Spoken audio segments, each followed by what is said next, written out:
on like she's lost her head, falling for exteriors as appealing as there might be. I know I'm afraid.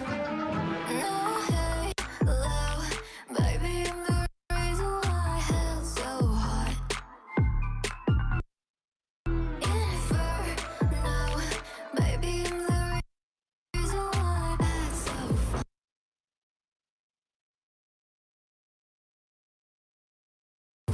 Hell's so hot, oh so hot.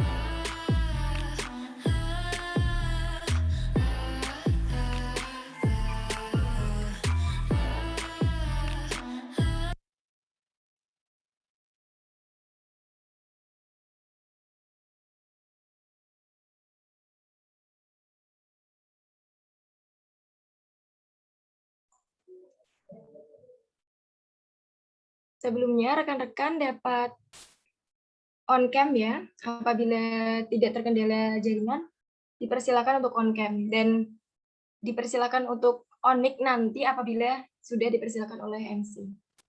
Apabila belum dipersilakan, dimohon untuk off mic ya, teman-teman.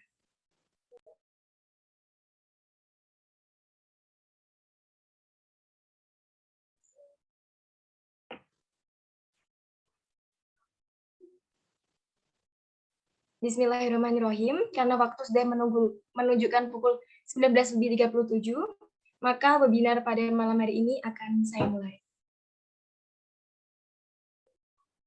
Assalamualaikum warahmatullahi wabarakatuh. Salam sejahtera bagi kita semua. Om Swastiastu, Namo Buddhaya, salam kebajikan. Selamat malam dan selamat datang. Saya ucapkan kepada seluruh peserta webinar Belajar Saham dari Nol Sampai Beli pada malam hari ini. Suatu langkah hebat telah rekan-rekan semua ambil dengan mengikuti webinar pada malam hari ini. Dengan menjadi peserta dalam webinar kali ini, bisa membuat rekan-rekan semua satu langkah lebih maju daripada orang-orang lain di luar sana. Sebelumnya, di sini rekan-rekan pasti kerap mendengar kata tak kenal maka tak sayang. Oleh karena itu, perkenalkanlah nama saya Ayu Widyaningrum dari IPB University Angkatan 58. Saya akan menemani malam minggu rekan-rekan semua sebagai MC sekaligus moderator pada acara webinar saham malam hari ini. Tentunya di sini rekan-rekan semua sudah sangat tidak sabar ya untuk langsung masuk ke materi kita. Tapi alangkah lebih baiknya untuk kita menyapa terlebih dahulu narasumber-narasumber hebat kita. Narasumber kita yang pertama ada Saudara Vivi Dwi. Halo Saudara Vivi. Halo, selamat malam semua. Selamat malam. Bagaimana kabarnya hari ini Saudara Vivi? Ya, alhamdulillah sehat walafiat. Meskipun kita tetap di rumah aja ya, tetap jaga protokol kesehatan. Apakah sudah siap berbagi pengetahuannya kepada rekan-rekan semuanya? Sangat siap. Terima kasih Saudara Vivi. Kita lanjut ke narasumber kedua kita yang tidak kalah hebatnya, dan narasumber kedua kita ini bahkan sudah terjun langsung loh ke dunia saham dan menjadi salah satu investor. Narasumber kedua kita adalah Saudara Dava Algifarisya. Halo Saudara Dava.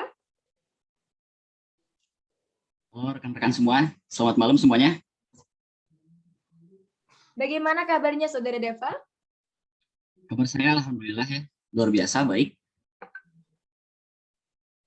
Saudara Dava, apakah sudah siap nih berbagi pengalaman dan pengetahuannya tentang saham kepada kita semua pada malam hari ini? Sangat siap ya, nanti kita bakal berdiskusi bareng, bakal berbagi ilmu bareng-bareng. Tentu saja Saudara Dava. Wah, tampaknya kedua narasumber kita sudah sangat siap nih. Dan kedua narasumber kita sangat semangat. Semoga semangat dari kedua narasumber kita dapat menular ya kepada rekan-rekan semua. Sebelum kita mulai acara pada malam hari ini, langsung masuk ke materi maksudnya, saya ingin mengingatkan kepada rekan-rekan semua bahwa nanti di akhir acara ada link Google Form yang akan berisi data dari rekan-rekan semua yang mengikuti webinar pada malam hari ini. Hanya rekan-rekan yang mengisi Google Form saja yang akan mendapatkan e-sertifikat. Jadi diharapkan untuk rekan-rekan semua dapat mengikuti acara webinar ini dari awal sampai akhir ya. Tanpa menunggu waktu lama lagi, mari kita masuk ke materi kita yang pertama. Materi kita yang pertama akan disampaikan oleh narasumber kita yang sangat hebat, yaitu Saudara Vivi. Kepada Saudara Vivi, waktu dan layar saya persilahkan.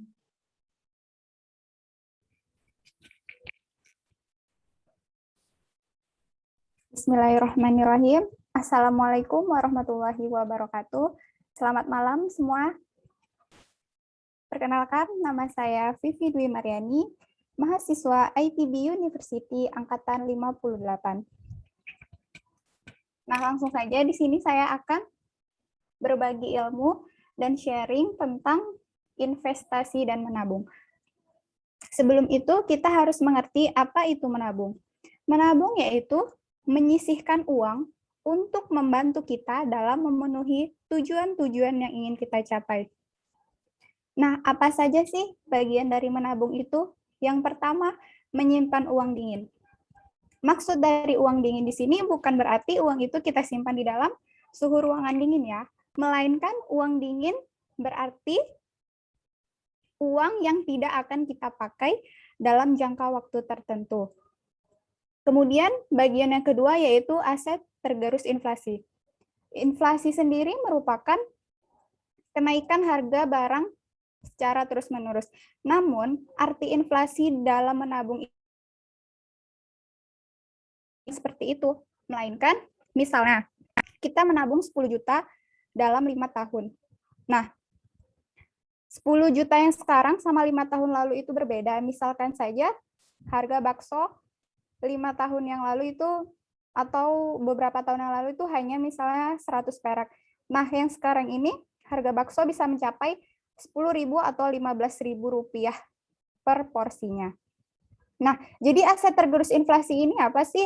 Aset tergerus inflasi ini yaitu aset kita berkurang dengan sendirinya karena termakan inflasi. Di Indonesia sendiri, inflasinya kurang lebih mencapai 2% per tahun. Nah, dari kita menabung ini, cepat lambat, tabungan kita pasti akan berkurang. Selanjutnya yaitu investasi. Apa sih investasi itu? Investasi merupakan kegiatan menanamkan modal dalam jangka panjang untuk meraih keuntungan nantinya. Apa aja sih bagian dari investasi ini? Yang pertama pastinya kita akan mendapatkan keuntungan dalam jangka pendek ataupun jangka panjang. Yang kedua pastinya dengan berinvestasi ini aset kita tidak akan tergerus inflasi, dan pastinya aset kita akan terus berkembang. Kemudian, passive income. Apa sih passive income itu? Yaitu merupakan pendapatan pasif, di mana kita tidak perlu bekerja untuk menghasilkan duit. Nah, pasti di sini teman-teman semua bertanya, dari mana kita mendapatkan duit tanpa harus bekerja? Tentu kita akan mendapatkan duit dari perusahaan yang kita pegang sahamnya. Misalnya dividen, dan masih banyak lainnya. Boleh dilanjut slide-nya?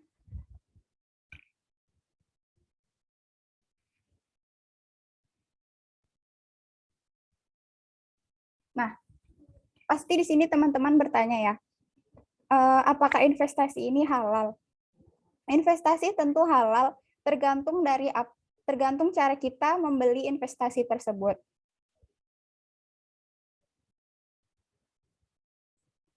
Boleh dilanjut? Nah, seperti yang sudah saya jelaskan tadi, bahwa investasi sendiri yaitu kegiatan menanam dana atau aset agar menghasilkan return di masa depan. Nah, macam-macam investasi itu apa aja? Yang pertama yaitu investasi properti atau tanah. Investasi properti atau tanah ini memiliki resiko yang sangat rendah. Kemudian, dalam berinvestasi properti tanah ini bisa kita lakukan dalam jangka panjang. Apa sih keuntungan dari berinvestasi tanah ini? Yang pertama yaitu harga tanah setiap tahunnya meningkat. Dan perawatan dalam berinvestasi tanah juga sangat mudah. Kemudian yang kedua yaitu investasi barang atau perhiasan. Biasanya investasi barang atau perhiasan sangat banyak dilakukan oleh kaum perempuan ya, karena perhiasan ini merupakan toko perhiasannya itu sangat mudah ditemukan. Dan modal yang kita keluarkan untuk berinvestasi perhiasan ini juga tidak terlalu mahal. Biasanya investasi barang atau perhiasan ini dilakukan dalam jangka menengah atau medium term. Dan resikonya itu sangat rendah juga. Selanjutnya yang ketiga yaitu investasi surat berharga. Apa sih surat berharga itu? Surat berharga merupakan sebuah dokumen yang memiliki nilai uang dan dilindungi oleh badan hukum. Investasi surat berharga sendiri memiliki resiko atau bisa kita lakukan dalam jangka panjang maupun dalam jangka pendek. Lanjut.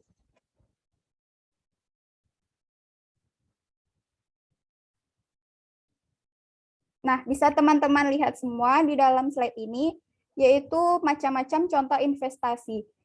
Yang pertama yang sudah saya jelaskan tadi, yaitu investasi properti atau tanah, seperti rumah, tanah, apartemen, dan bahkan kebun yang kita miliki atau peternakan bisa kita jadikan investasi. Yang kedua, yaitu investasi barang atau perhiasan yang biasanya dilakukan oleh kaum perempuan, seperti barang branded, emas, barang antik, lukisan, dan lain sebagainya. Nah, seperti yang sudah saya jelaskan tadi, di bagian investasi surat berharga, yaitu sebuah dokumen yang sudah memiliki nilai uang dan dilindungi oleh badan hukum, yaitu ada saham, reksadana, dan obligasi.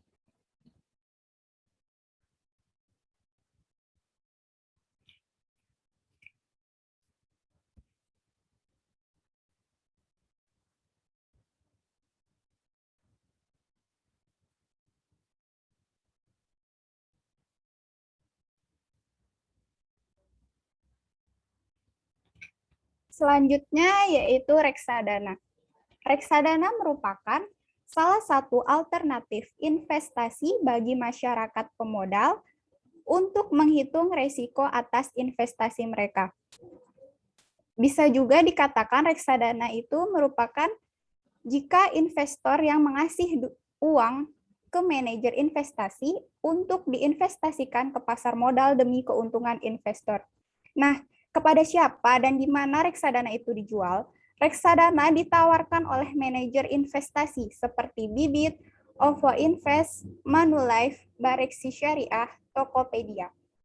Kemudian, berapa sih keuntungan yang kita dapatkan dalam berinvestasi reksadana sendiri? Keuntungan yang bisa kita dapatkan yaitu sekitar 2% sampai 30% per tahunnya. Nah, keuntungan dari reksadana ini yang pertama yaitu pemodal walaupun tidak memiliki dana yang cukup besar dapat melakukan diversifikasi investasi.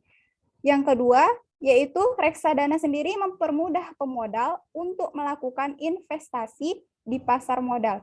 Yang ketiga, efisiensi waktu, di mana kita bisa mengelola efisiensi waktu dari reksadana ini dan dikelola oleh manajer secara profesional.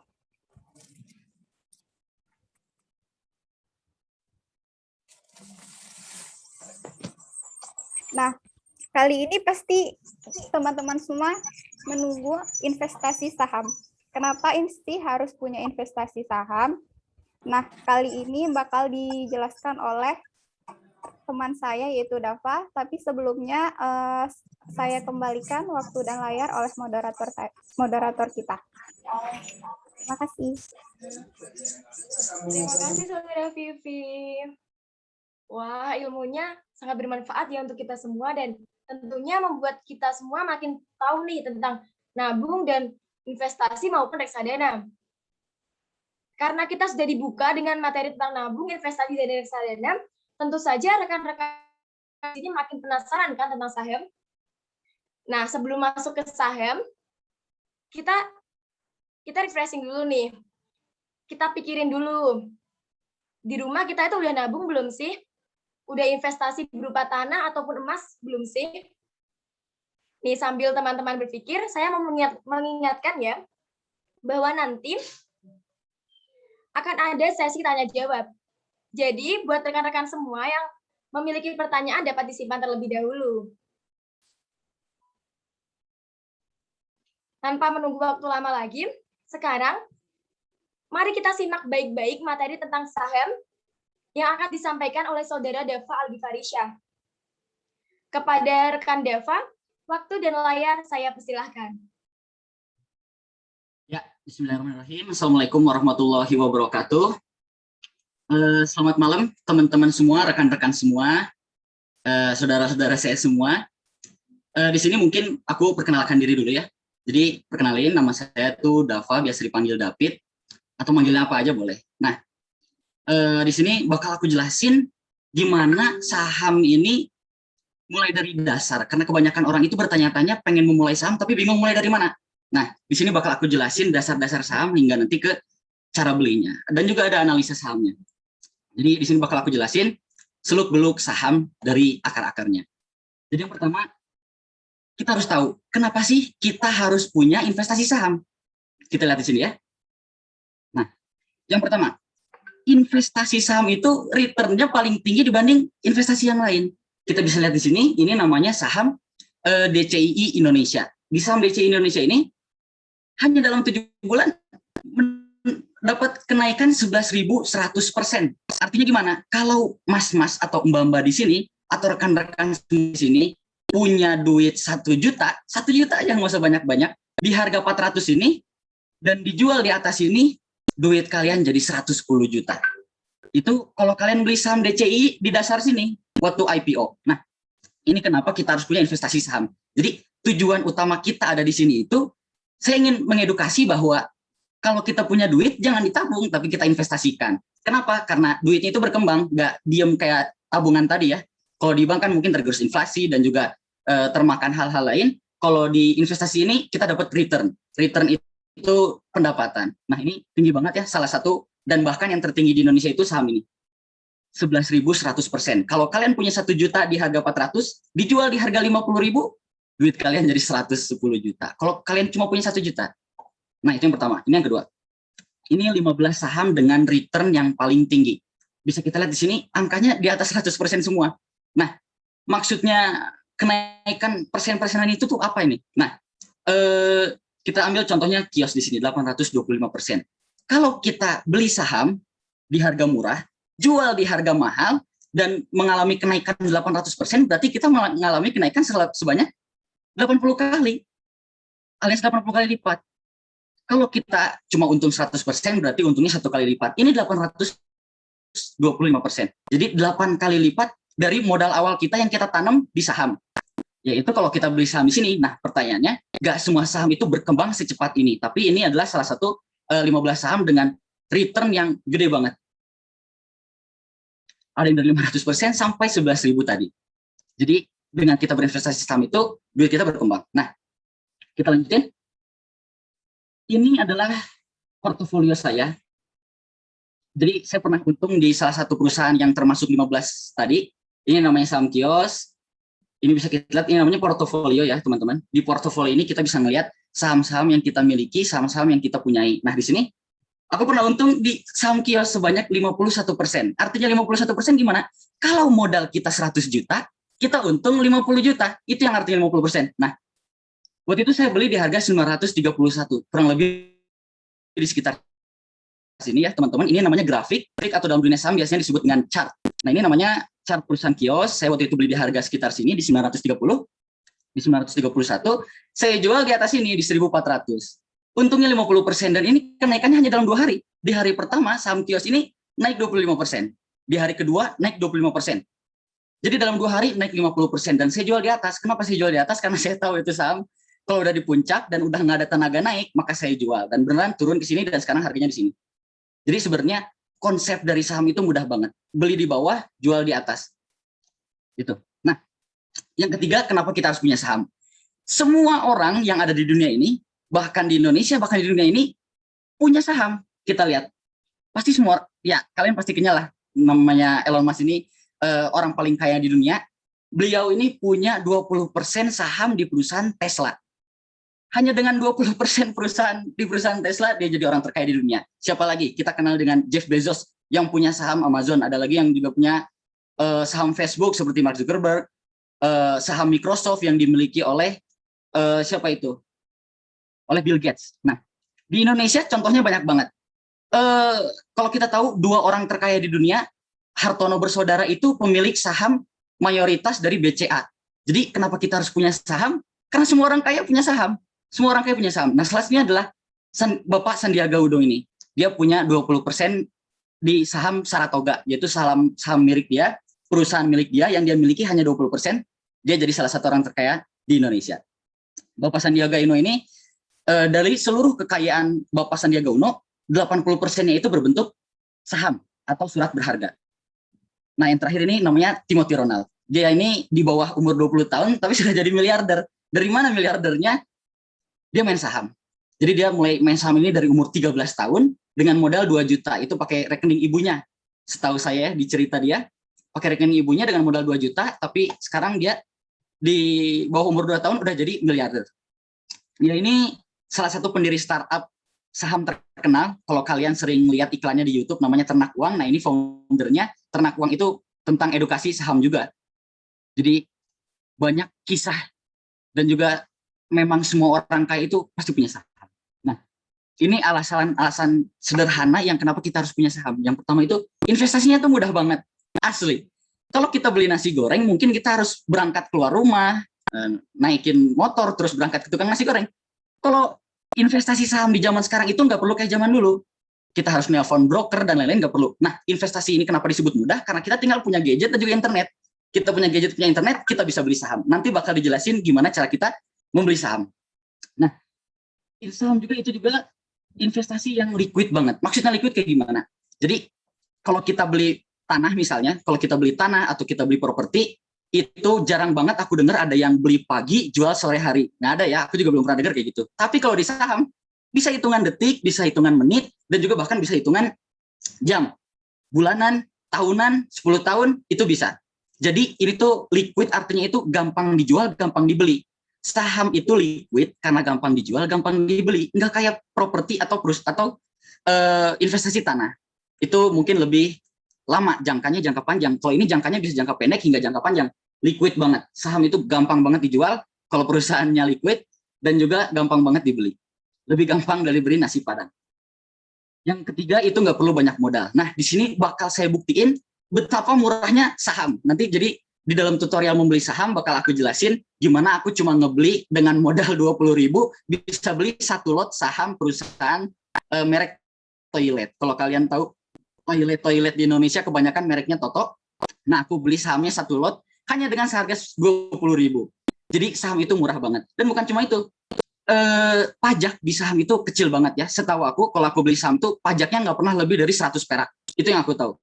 Nggak pernah lebih dari 100 perak.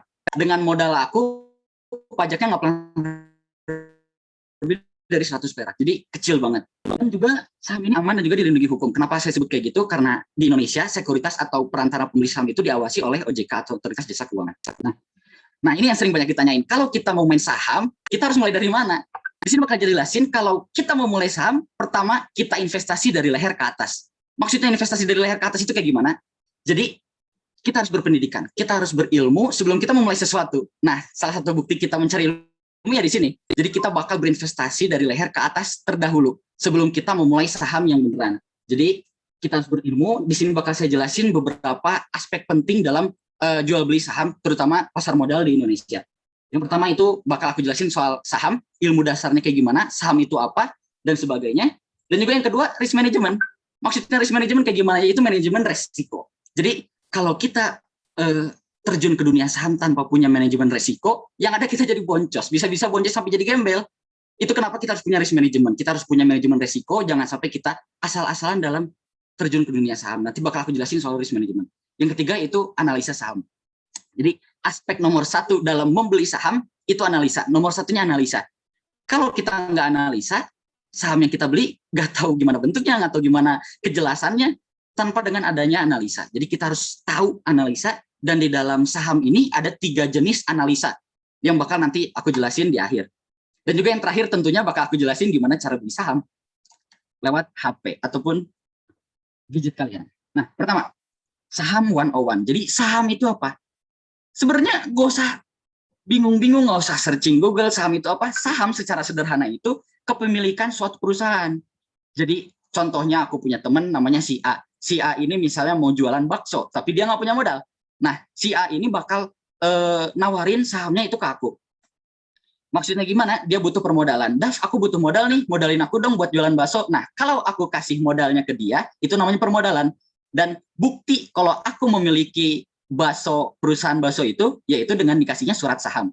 Jadi sebenarnya pada zaman dahulu itu saham itu lebih berbentuk ke surat berharga ya, bener-bener bentuknya surat. Jadi kayak kertas gitu, ada tulisannya kepemilikan sahamnya ada berapa. Nah, kalau zaman sekarang itu lebih mudah, kita semuanya bisa beli lewat online. Jadi saham itu sederhana, kepemilikan suatu perusahaan, sederhana banget. Pertanyaannya, siapa dan di mana saham Indonesia dijual? Di Indonesia, saham itu dijual oleh Pasar Modal Indonesia, atau yang biasanya kita sering dengar itu namanya BI atau Bursa Efek Indonesia, yang ada di Jakarta. Dulu Bursa Efek Indonesia ini namanya bukan BI, tapi Jakarta Stock Index, sekarang berubah jadi Bursa Efek Indonesia. Nah, pertanyaannya, kalau kita mau beli saham, nggak mungkin dong kita harus datang ke Telkomsel, kita harus datang ke Sido Muncul untuk membeli saham mereka. Di zaman sekarang ini mudah banget untuk beli saham, kita hanya perlu gadget, dan di gadget itu kita tinggal daftar di salah satu sekuritas yang tersedia. Maksudnya sekuritas apa nanti bakal dijelasin. Tapi yang pasti saham itu dibeliin sama broker. Zaman dulu sama broker, tapi kalau zaman sekarang lewat aplikasi atau biasanya disebut dengan sekuritas. Jadi lebih mudah daripada beli nasi goreng. Jadi seperti itu.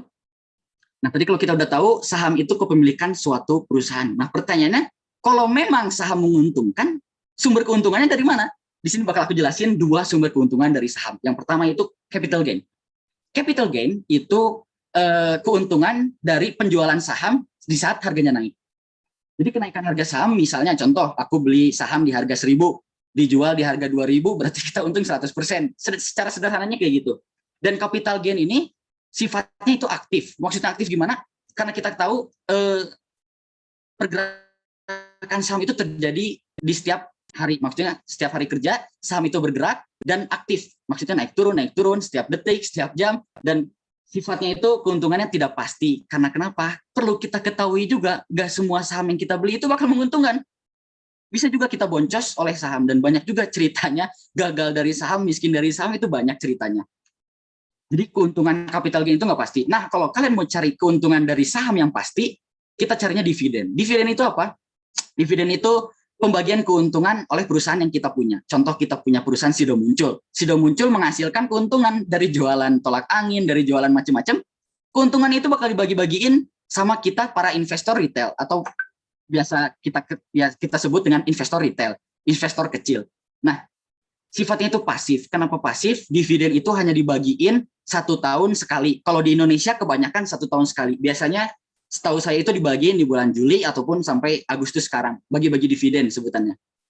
Dividen ini sebutnya pembagian keuntungan oleh perusahaan dan sifatnya itu pasif. Tapi nilai keuntungannya fix. Kenapa bisa disebut fix? Karena para pemegang saham yang besar itu melakukan yang namanya RUPS, atau yang bisa kita sebut dengan rapat umum pemegang saham, RUPS. Jadi di situ ditentuin misalnya keuntungan perusahaan sudah muncul 100 juta, nanti 50 jutanya dibagiin ke investor. Nah, berbentuklah dividen yang dibagiin ke kita. Jadi ada 2, capital gain dan juga dividen. Ini contohnya. Kalau kita mencari capital gain, kita harus beli di harga murah, jual di harga mahal. Contoh, sekarang aku beli perusahaan, saham perusahaan, kios di harga 1.000. Hari ini di harga 1.000. 1 minggu kemudian sahamnya jadi harga 1.100 per lembar, ya, ini per lembar. Berarti kita untung 100 perak per lembar. Itu kalau cuma punya 1 lot berarti 100 dikali 100. Berarti untungnya hanya berapa itu? 10.000. 10.000. Kalau kita cuma punya 1 lot. Nah, di Indonesia ini kita nggak mungkin cuma beli 1 lembar, kita harus beli 1 lot. Jadi keuntungannya itu selalu berbentuk dalam 1 lot. Jadi keuntungannya dikali dengan 100, berapa lot yang kita punya. Itu capital gain. Sederhananya kayak gimana? Beli murah, jual di atas. Beli di bawah, jual di atas. Beli murah, jual di mahal. Kayak gitu. Yang kedua itu dividen. Dividen itu tadi sudah saya jelasin. Dengan dividen kita harus beli perusahaan yang bonafit. Maksudnya bonafit gimana? Perusahaan yang untung. Kalau kita beli perusahaan yang blusuk, ya kita nggak bakal dapat dividen. Contoh dari perusahaan-perusahaan bagus kayak gimana? Ya perusahaan yang untung. Contoh perusahaan yang untung itu ada saham BCA, ada saham BRI, ada juga saham BNI, dan lain-lain. Pokoknya perbankan biasanya kebanyakan untung-untung ya. Perbankan BUMN, kalau kita bisanya bakal bagi-bagi dividen biasanya setahun sekali. Ini contohnya ya, ini salah satu bentuk keuntungan aku. Ini adalah bukti kalau saham itu murah banget. Dengan modal 400.000 di satu saham, aku untung 140 sekian. Jadi murah banget, ini bukti kalau saham itu murah. Sebenarnya bisa lebih murah lagi, jauh lebih murah dari ini. Dan yang kedua ini, aku juga pernah dapat dividen dari perusahaan WG. Kalau kalian tahu jembatan ataupun gedung-gedung di Indonesia itu banyaknya dibuat sama WG atau Wijaya Karya Gedung. Aku dapat dividen walaupun kecil banget ya, karena modal aku nggak miliaran. Nah, sebelum kita terjun ke dunia saham, kita harus punya tujuan. Di saham ini kita mau cari apa? Di saham ini kita mau cita-cita apa? Harus sampai di mana? Kita harus punya tujuan. Jadi di dunia saham ini ada 3 jenis pelaku saham. Dan tiga-tiganya ini berbeda, cara bermainnya berbeda, cara jual belinya berbeda. Bakal aku jelasin 3, yaitu trader, investor, dan juga gambler. Yang pertama, trader. Trader itu untuk jangka pendek, harian, dan juga mingguan. Maksudnya gimana? Contoh, aku adalah seorang trader.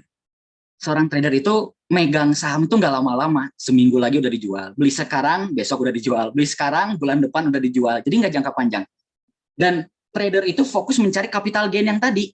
Jadi mereka itu fokus mencari harga di bawah, terus jual di harga atas. Inilah kelakuan trader. Beli di bawah, jual di atas. Itu yang mereka cari. Dan biasanya trader ini menggunakan analisa teknikal dan benermologi. Ini bakal dijelasin nanti. Dan trader itu berfokus pada pergerakan harga saham. Berbeda halnya dengan investor. Kalau kita lihat di sini, investor itu jangkanya panjang. Jadi buat kalian yang nggak punya banyak waktu, buat kalian yang nggak suka ribet-ribet analisa saham, bisa menjadi seorang investor. Investor ini biasanya jual belinya dalam jangka waktu 1 sampai 10 tahun. Atau ada yang 1 tahun udah dijual, ada yang 2 tahun udah dijual, itu investor. Nah, kebanyakan dari investor ini biasanya yang bermodalkan duit gede. Kenapa saya sebut duitnya gede? Karena mereka mencarinya dividen. Kalau modal kita kecil hanya mencari dividen, itu susah banget. Ya dapat persenannya kecil, tapi kalau duit kita gede, mencari dividen, kita bisa dapat yang namanya passive income gede. Setahun sekali dapat duit sejumlah rumah, itu untuk yang duitnya gede. Untuk orang yang sibuk, cocoknya investor buat misalnya yang punya banyak waktu luang dan lain-lain, itu cocoknya jadi trader. Kita punya banyak waktu untuk menganalisa. Kalau investor menggunakan analisa fundamental, nanti bakal dijelasin. Maksudnya fundamental itu gimana? Mereka itu yang dilihat perusahaan yang bagus. Kalau trader nggak peduli mau perusahaan bagus, mau perusahaan jelek, mereka beli. Yang penting capital gain-nya dapat. Kalau investor, yang mereka cari itu perusahaan untung, perusahaan bagus, perusahaan blue chip, perusahaan papan atas, kayak BCA dan lain-lain. Karena dengan fundamental yang bagus, laporannya bagus, mereka percaya dalam jangka panjang itu akan menguntungkan. Dan yang terakhir ada gambler. Maksudnya gambler gimana? Jadi orang-orang yang nggak mau analisa, orang yang nggak mau mencari screening saham dan lain-lain, cuma beli tanpa ilmu, tanpa analisa, itu namanya judi, guys.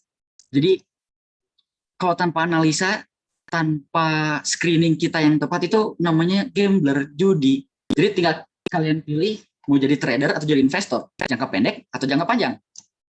Seperti itu di saham. Nah, sebelum kita masuk ke pasar, sebelum kita masuk cara beli saham, kita harus tahu mekanismenya. Jadi di Indonesia ini saham dijual oleh Bursa Efek Indonesia, pasar modal Indonesia. Layaknya pasar yang lain, pasar itu punya jam buka, jam tutup. Jadi pasar modal Indonesia dibuka hanya pada hari Senin sampai hari Jumat. Selain hari ini, kalian nggak bisa beli saham. Dibukanya jam 9 sampai jam 11.30. Itu sesi 1. Sesi 2 dimulai 13.30 sampai 14.50. Selain jam ini, kalian nggak bisa beli saham, kecuali di jam-jam ini. Di pra pembukaan, kalian bisa beli saham, tapi hanya untuk saham papan atas. Pra penutupan, ini juga bisa beli, tapi nggak kelihatan di monitor kalian. Nanti bakal dijelasin. Jadi intinya, saham itu hanya dibuka Senin sampai Jumat. Hari libur, tanggal merah, saham tutup. Saham nggak bisa dijual beliin. Ini jam penerangan saham. Nah, Di pasar modal Indonesia ada yang namanya auto rejection. Jadi secara sederhananya itu batas kenaikan atau penurunan suatu saham dalam satu hari. Kenapa saya sebut saham ini lebih aman daripada kripto? Karena dalam saham itu ada auto rejection-nya. Maksudnya auto reject kayak gini. Untuk saham yang harga per lembarnya 50 sampai 200, itu dalam sehari nggak mungkin naik 35%. Kalau turun, nggak mungkin turun kurang dari 7%. Jadi ada batasnya. Kita lihat di sini di grafik ini. Ini saham kios di harga segini, terus misalnya ini hari Senin, di hari Selasa dia nggak mungkin naik lebih dari 25%. Pak, nggak 35% karena harga saham kios itu 200 sampai 5.000. Jadi saham itu kenapa disebut aman? Dalam sehari hanya bisa turun 7% maksimal. Nggak bisa turun kurang dari itu, nggak bisa naik lebih dari yang ini. Jadi ada batas kenaikan, batas penurunan dalam sehari. Ini contohnya ya, kita beli kios di harga 1.000, berarti termasuk yang ini. Terus harga saham kios itu tinggal bisa lebih tinggi dari 25%, berarti turunnya juga nggak bisa kurang dari 7%. Itu enaknya di pasar modal Indonesia. Nah, tadi kita udah bahas soal seluk-beluk yang namanya saham, ilmunya saham, akarnya saham. Sekarang kita bakal jelasin soal risk management. Risk management itu manajemen risiko. Tanpa kita punya risk management, bisa-bisa jadi gembel di dunia saham. Karena kebanyakan orang gagal terjun di dunia saham itu karena mereka nggak pakai risk management. Itu bahaya. Sebenarnya ada 5 aspek risk management yang aku rangkum, tapi di sini sebelumnya aku kasih 3 dulu. Inti-inti dari risk management. Risk management itu yang pertama, mindset kita harus dirubah. Saham itu investasi, bukan untuk ngepet. Yang maksudnya investasi tadi udah dijelasin, investasi itu untuk bertujuan menghasilkan keuntungan di masa depan. Jangan mau cepetnya aja beli saham besoknya mau untung, itu namanya yang ngepet aja. Di investasi ini mindset harus dirubah. Ini bukan ngepet. Kita bisa untung, kita bisa rugi. Itu yang pertama, mindset harus dirubah. Yang kedua, di dalam dunia saham kita harus diversifikasi. Maksudnya diversifikasi apa? Contoh, saya beli telur, saya beli 10 telur, saya taruh di dalam satu keranjang. Kalau keranjang itu jatuh, kalau keranjang itu rusak, semua telurnya rusak. Jadi ya, jangan sampai kita taruh satu telur, jangan sampai kita taruh semua telur dalam satu keranjang. Jadi, jangan cuma beli satu saham, dengan modal kita diversifikasi jadi 5 saham, atau mungkin 4 saham, atau 3 saham. Jangan taruh telur dalam satu keranjang. Keranjangnya jatuh, rusak semua saham kita. Selanjutnya ada psikologi. Maksudnya psikologi gimana? Kita beli saham itu harus berdasarkan logika, harus berdasarkan akal, dan juga analisa yang kita buat, bukan berdasarkan perasaan. Kebanyakan orang yang terjun di dunia saham itu membeli saham karena kata teman saya bagus, kata influencer itu bagus, karena kita tahu saham itu bagus secara analisa kita, bukan karena perasaan. Jadi tradinglah dengan dasar keadaan yang ada, bukan karena yang kamu tahu. Kenapa? Karena nggak ada yang tahu pergerakan saham bakal kemana, kecuali Tuhan dan juga bandar. Ini ada risk management. Yang pertama itu stop loss. Ini sebenarnya ada 5 ya, tapi bakal aku jelasin. Yang paling penting itu yang nomor 1 ini, stop loss. Sisanya bakal kalian baca sendiri, bisa kalian baca sendiri di rumah masing-masing. Yang pertama stop loss. Kebanyakan pemain saham, kebanyakan pemodal saham itu gagal di dunia saham tuh gara-gara nggak pasang stop loss. Masuknya pasang stop loss kayak gimana? Jadi kalau kita beli saham, kita harus pasang stop lossnya sebelum dahulu. Kita lihat di sini. Contoh, aku beli saham di sini. Di sini kita pasang stop lossnya di sini. Kalau aku sih biasanya pasang stop loss di 10%. Maksudnya gimana? Kalau saham turun lebih dari 10%, kalau saham turun lebih dari stop loss kita, jual. Jangan sampai di hold terus, jangan sampai ditahan terus. Karena bahaya. Nggak ada yang tahu saham bakal kemana. Kalau lebih dari stop loss kita, minusnya jual cepetan. Jangan sampai dibiarinin turun ke atas. Misalnya ini beli di sini, sahamnya turun ke sini, tapi sama kalian nggak dijual pas lebih di sini. Nggak apa-apa, mungkin besok bakal naik. Nggak bakal ada yang tahu itu saham bakal naik atau turun. Jadi kalau lebih dari stop loss yang kalian pasang, jual. Dan juga kalian tahu kapan harus keluar. Nah, di dalam saham ini jangan sampai kita mempertaruhkan motor demi sepeda. Jangan sampai kita mempertaruhkan mobil untuk sepeda. Jadi keuntungannya harus lebih besar 2 kali lipat daripada stop loss kita.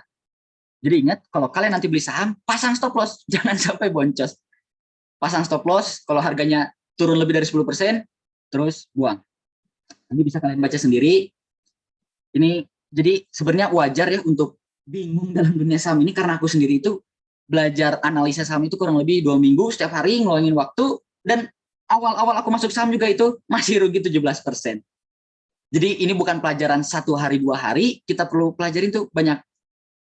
Dan alhamdulillah sampai sekarang ini saya masih bertahan di dunia saham dan posisinya itu untung hanya dalam 1 perusahaan. Jadi waktu itu saya rugi 17% dan ruginya itu ketutup oleh 1 perusahaan, yaitu perusahaan yang tadi yang 51%.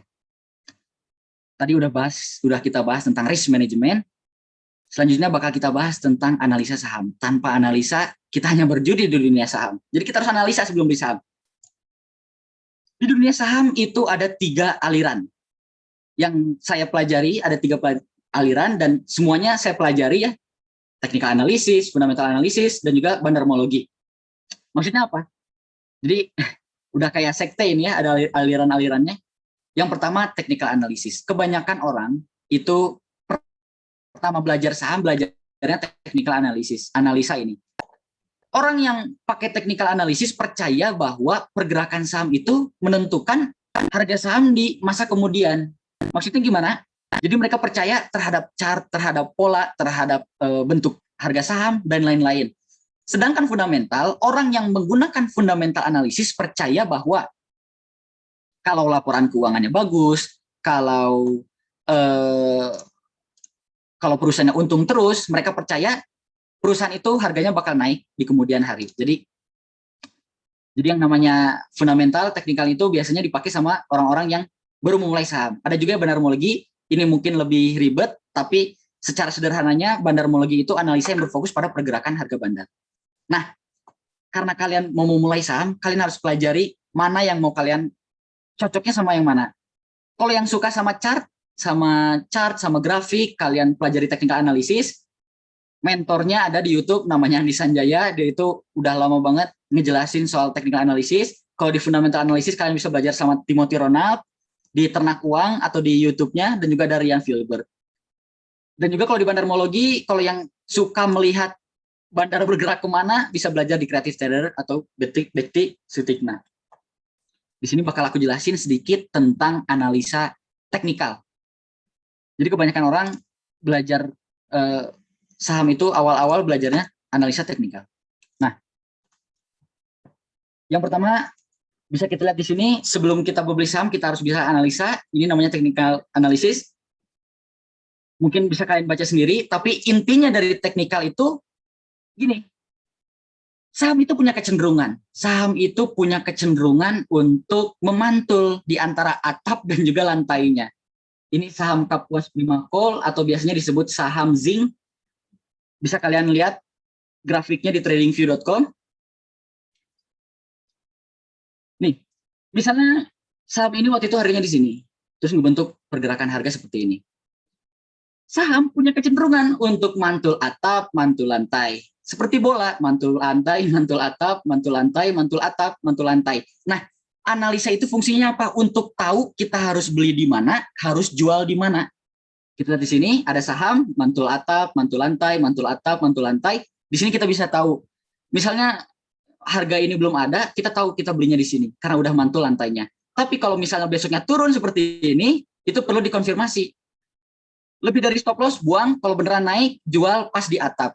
Kalau masih naik lagi, kalian analisa lagi. Jadi intinya punya kecenderungan saham itu. Bisa kalian di tradingview.com. Ini juga ada yang namanya uptrend, jadi naiknya itu menuju ke atas, mantul-mantulnya ke atas, mantul atap, mantul lantai, mantul atap, mantul lantai, mantul atap, mantul lantai, seperti itu. Dan di kemudian hari ini sahamnya jeblos, lantainya jeblos. Kalau lantainya jeblos, ini namanya breakdown. Jadi ini tempat untuk kalian jual saham kalau lebih dari stop loss kalian. Misalnya beli di sini, beneran naik ke sini, alhamdulillah. Nah, kalau breakdown di sini cepat, harus kalian jual cepat-cepat. Nah, ini juga ada saham downtrend. Gimana cara beli saham downtrend? Kita lihat mantul atas, mantul lantai, mantul atap terus. Nah, tiba-tiba breakout. Kalau mantul atapnya pecah itu disebut dengan breakout. Jadi cocok banget buat kalian buat beli di breakout. Kenapa? Karena kebanyakan saham yang breakout itu naiknya insya Allah tinggi. Jadi belinya di sini, jual di atas ini. Jadi sederhananya kayak gitu. Itu untuk technical analysis. Ada juga yang disebut dengan chart pattern. Orang dengan technical analysis percaya bahwa pola chart ini bakal menentukan harga ke depannya. Misalnya kita lihat tadi, ini ada yang namanya falling wedge, sahamnya mantul atap, mantul lantai terus, nah breakout, nah targetnya di sini. Ada juga bentuknya macam-macam dan sebenarnya ada lebih banyak daripada gambar yang saya tunjukin di sini. Selanjutnya ada yang disebut dengan candlestick. Jadi orang yang memakai technical analysis percaya kalau bentuk candlestick itu menentukan harga di kemudian hari.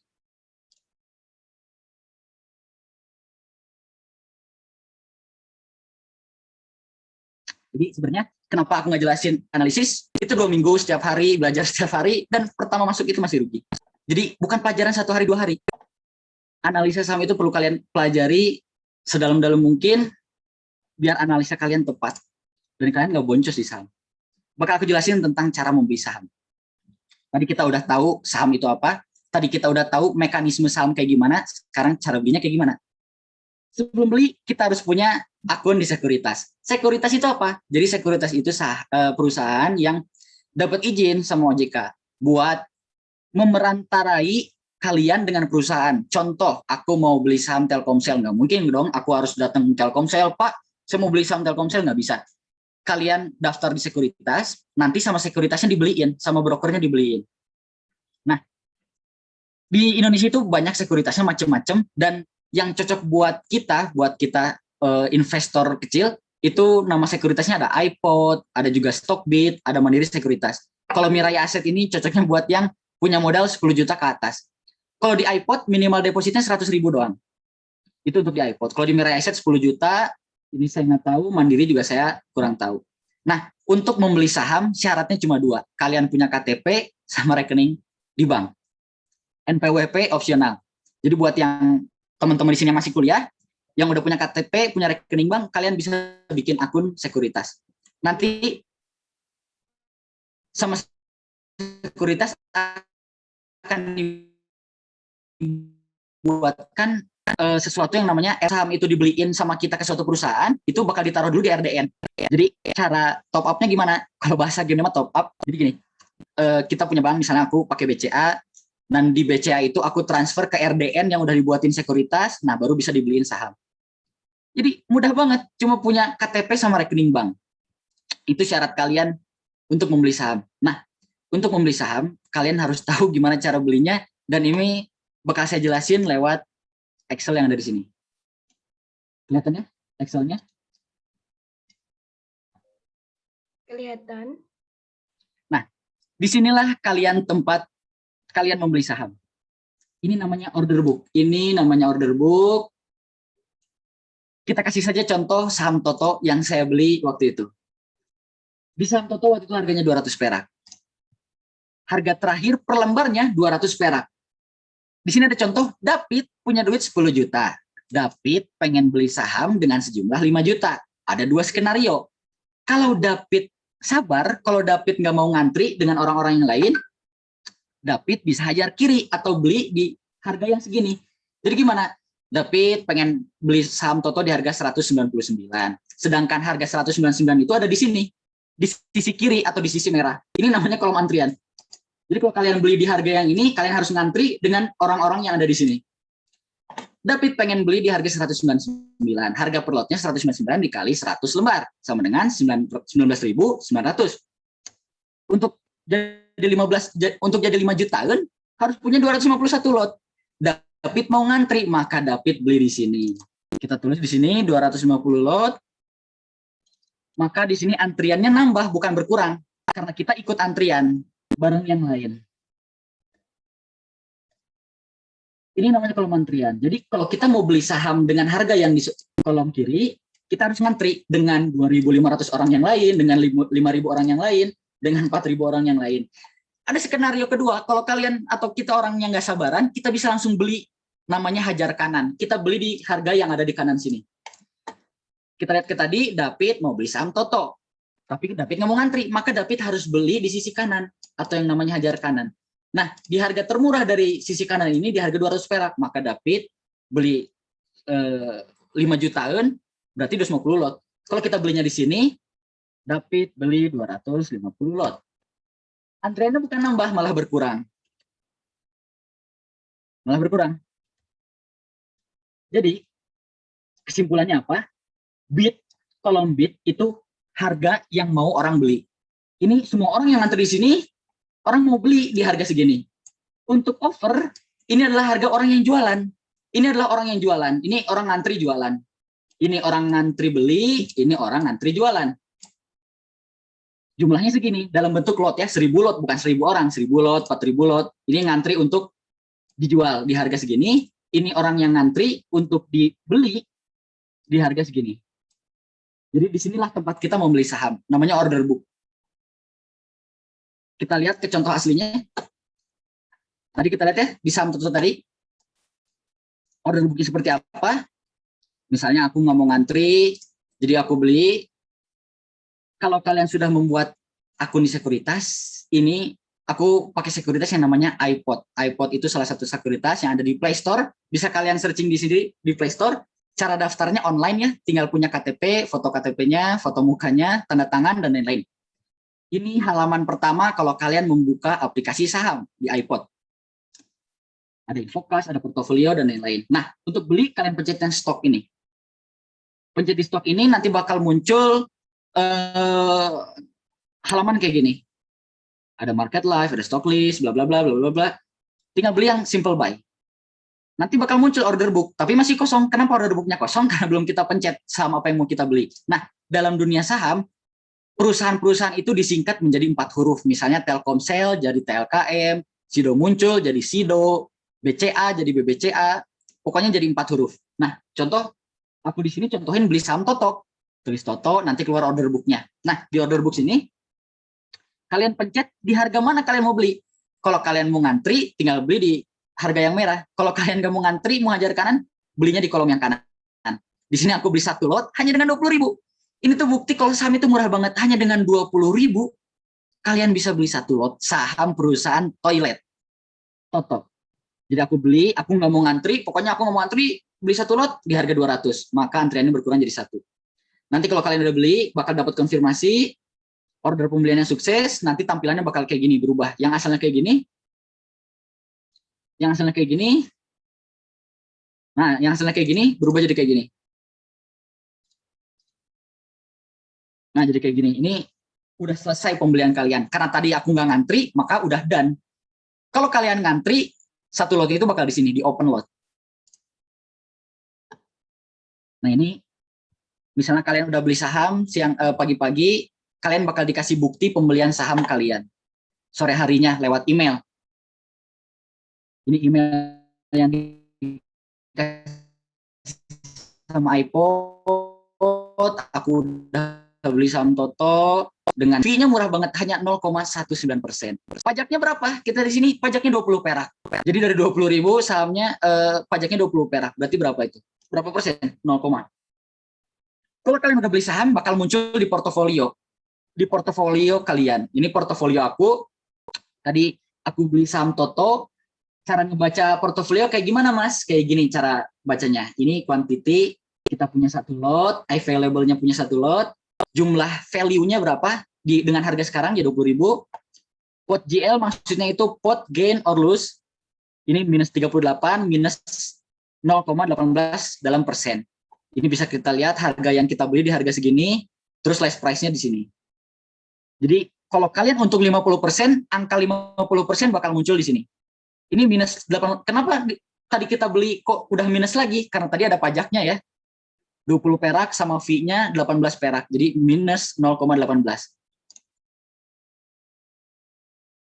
Nah, kesimpulannya. Sebelum kita masuk ke sesi pertanyaan, nanti bakal kita panjangin sesi pertanyaan, bakal aku jelasin dulu kesimpulannya apa sih? Kalau kita punya duit dingin, punya duit yang bukan pinjaman, bukan pinjam orang tua yang mahasiswa, bukan duit kebutuhan sehari-hari, jangan ditabung tapi diinvestasikan. Karena tadi kita tahu kalian yang ribet nggak mau analisa saham bisa beli reksadana. Nanti bakal dibeliin sama manajer investasi. Kalau kalian cocok punya banyak duit, duitnya miliaran, bisa investasi di properti. Atau di saham juga bisa dengan duit miliaran, bisa banget. Jadi intinya sebelum kalian terjun ke saham, kalian harus pelajari analisanya dulu. Kalau kita nggak berilmu, kalau kita nggak tahu apa yang kita beli, itu namanya judi. Jadi kita harus belajar dulu. Sebelum kalian memulai saham, kalian harus pelajari dulu, baru take action. Yang cocok sama reksadana, yang nggak suka analisa, yang nggak suka ribet, yang nggak suka mantau saham, bisa beli reksadana. Nanti sahamnya dibeliin sama manajer investasi. Kalau di saham ini, kita nyetir sendiri. Kalau sama reksadana, disetirin sama orang lain. Jadi ini yang harus kalian lakuin sebelum kalian membeli suatu saham. Nah ini aku kasih sedikit istilah-istilah dalam saham. Nanti bisa kalian baca sendiri. Bakal aku share materinya di grup. Nah tadi mungkin sering ada yang bertanya, kalau mau beli saham, saham itu halal nggak sih? Saham itu halal asalkan saham yang kita beli itu perusahaan yang halal. Contoh, gak usah ribet-ribet, kalian tinggal beli saham yang ada di indeks ISI. Di indeks ISI itu isinya semua perusahaan halal, semua perusahaan yang tanpa riba, bukan jualan minuman keras dan lain-lain. Jadi intinya perusahaan halal, kalian beli di saham indeks ISI. Kurang lebih ada 400 saham di dalam indeks ISI. Dan itu halal semua. Ini ada istilah-istilah lain, bisa kalian baca sendiri. Ada saham gorengan. Nah, untuk trader biasanya main di sini. Di saham gorengan, ada bullish bla bla, ada IPO. Kalau kalian tahu, perusahaan Bukalapak baru-baru ini melakukan IPO atau jualan saham. Jadi perlu kalian ketahui, enggak semua perusahaan jualan saham. Perusahaan yang jualan saham ke masyarakat, itu yang di belakang namanya ada TBK. Contoh, Sido Muncul, TBK, Telkomsel, TBK, dan lain-lain. Pokoknya ada TBK, berarti mereka jualan saham. Baru-baru ini Bukalapak menjadi TBK alias terbuka dengan melakukan IPO atau jualan saham. Nah, di sini ada tips and triknya.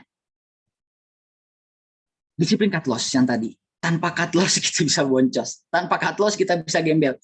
Kalian pasang stop loss, misalnya 10% ke bawah atau 15% ke bawah. Kalau saham turun lebih dari itu, cepat jual. Kalau kalian untung, amanin. Jangan diputerin lagi di saham. Bisa kalian tabung dalam bentuk emas, bisa kalian tabung dalam bentuk apa, atau kalian jajanin boleh. Pokoknya keuntungannya amanin. Buat nambah modal, jangan dari keuntungan. Dan juga bisa beli saham saat breakout. Tadi ya, mantul mecahin atap, belinya di situ. Dan juga kalau beli saham itu harus tahu kapan harus keluar, tahu kapan harus masuk. Jangan sampai kita beli suatu saham, kita beli suatu saham tanpa tahu kapan harus jual, kapan harus belinya. Itu namanya gambler. Terus kalau saran aku jangan beli saham pagi-pagi bang. Tadi kita udah tahu ya, saham itu dibuka jam 9 pagi. Saran aku jangan beli pagi-pagi. Karena di situ biasanya pergerakannya banyak yang menipu ya. Terus juga jangan beli untuk pemula, untuk yang baru memulai saham, jangan sampai kita membeli saham gorengan. Maksudnya saham gorengan gimana? Saham dengan harganya yang murah banget. Di Indonesia harga saham termurah itu 50 perak. Alias satu lotnya berarti 5.000. Jangan beli saham yang terlalu murah banget. Karena biasanya itu high risk, high return banget. Kita gampang untung, gampang dapat resikonya juga. Nah, di sini pasti kalian banyak banget yang pengen bertanya soal binomo itu saham bukan sih? Binomo itu bukan saham. Binomo itu termasuk dalam binary option. Maksudnya binary option gimana? Jadi secara sederhananya itu ya cuma tebak-tebakan itu saham bakal naik ke atas atau bakal ke bawah. Kenapa saya sebut binomo itu bukan saham? Karena chart atau grafik yang mereka pakai itu, duitnya itu nggak sampai ke perusahaan saham, tapi ke forex atau kripto. Jadi kalau kalian beli binomo, kalau kalian bermain binomo, itu bukan saham, tapi menggunakan chart forex. Forex itu apa? Forex itu transaksi yang menukar kan mata uang asing. Contohnya ada forex Australian dollar, ada Singaporean dollar, ada juga yen dan lain-lain, itu forex. Jadi binary option itu bukan saham. Ada juga kripto. Kalau kalian yang suka main sport jantung, kalau kalian yang suka bermain dengan deg-degan, kalian bisa main di sini. Karena kripto itu pasarnya buka 24 jam. Sudah buka 24 jam, tidak ada auto rejection. Saham itu bisa naik tinggi banget besoknya, bisa turun tinggi banget besoknya. Untuk kripto, maaf, bukan saham. Kripto itu secara sederhana itu duit digital. Kalau kalian tahu Bitcoin, ada Ethereum, ada Dogecoin, ada SafeMoon, dan lain-lain, itu namanya duit digital. Kalau di Cina sendiri, setahu saya, Bitcoin itu sudah di-banned ya, kripto. Karena high risk, high return banget, volatilitasnya tinggi. Maksudnya volatilitas tinggi gimana? Harganya gampang naik, gampang turun. Jadi itu yang ngeri. Buat yang punya penyakit jantung mungkin nggak cocok untuk bermain di kripto. Nah, kita masuk di sini. Silahkan, moderator. Wah, ternyata saham ini sangat menarik ya. Dan tentunya tidak serumit yang kita pikirkan. Bahkan uang yang biasanya kita pakai buat beli segelas kopi, ternyata bisa dipakai buat beli satu lot saham loh. Nih, saya yakin rekan-rekan semua yang ada di sini pasti udah panas banget nih, udah nggak sabar buat nunggu hari Senin, nunggu sahamnya buka dan pengen cepet-cepet langsung beli nih. Udah aku yakin banget itu. Tapi pasti rekan-rekan semua ada yang mengganjal gitu, ada yang ingin ditanyakan, ada yang sekiranya kayak pengen Mas Deva buat ngejawab biar aku makin mantep gitu loh Mas buat beli, mungkin kayak gitu. Jadi buat pertanyaan bisa langsung disampaikan di chat ya. Untuk format pertanyaannya ada nama, underscore pertanyaan. Wah, Bang Deva dapat banyak banget nih pujian. Bagus banget, mantep. Wah. Yuk buat pertanyaannya bisa langsung ke kolom chat ya. Kalian bisa tanyain apa aja soal saham, atau mungkin kalian mau belajar analisa tadi lebih dalam. Saya ingin lebih tahu lebih masalah fundamental analisis dan chart analisis. Jadi bakal aku jelasin ya. Kita balik lagi ke PPT yang tadi. Kak Dava, saya mau bertanya. Boleh, gimana Ki? Kalau PDF-nya nanti boleh minta nggak? Boleh, boleh. Nanti bakal di-share ya buat PPT-nya di grup. Jadi nanti buat rekan-rekan semua juga jangan ninggalin grup nih setelah ini, karena nanti juga bakal ada sertifikatnya yang akan di-share melalui grup. Oke, kita masuk ke pertanyaan pertama. Kita jelasin lagi soal technical analisis dan fundamental analisis. Kita masuk ke analisa yang pertama. Kebanyakan pemain saham awal-awal itu belajarnya technical analisis. Bakal aku kasih langsung bentuk trading view-nya ya, sebentar. Nah, ini bisa kalian lihat di sini. Ini ada coretan-coretan aku. Kita masuk ke sini. Di dalam technical analisis, orang-orang yang menggunakan technical analisis percaya kalau harga sebelumnya itu menentukan harga ke depannya. Bisa kita lihat di sini kios, bentuknya ngulang-ngulang. Kayak gini, kayak gini, kayak gini. Itu secara sederhana. Nah, secara ribetnya kayak gimana? Analisa teknikal itu ada 5 aspek yang penting. Tapi sama aku dijelasin cuma 3 ya. Yang pertama itu support and resistance. Seperti yang kita tahu tadi, yang dimaksud support dan resistance itu support lantai, resistance atap. Kita pakai technical analysis untuk tahu kapan harus beli, kapan harus jual. Jadi bisa kita tebak ya, kalau harga sahamnya kayak gini, terus harga terakhirnya kayak gini, apakah dibeli atau dijual di sini. Jadi kita dengan teknikal kita tahu. Itu yang pertama, support dan resistance.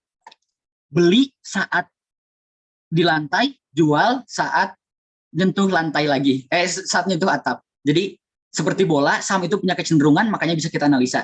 Itu aspek pertama dari technical analysis. Yang kedua itu chart. Di dalam saham, nah ini punya kecenderungan. Bentar ya, aku bagi 2 ya.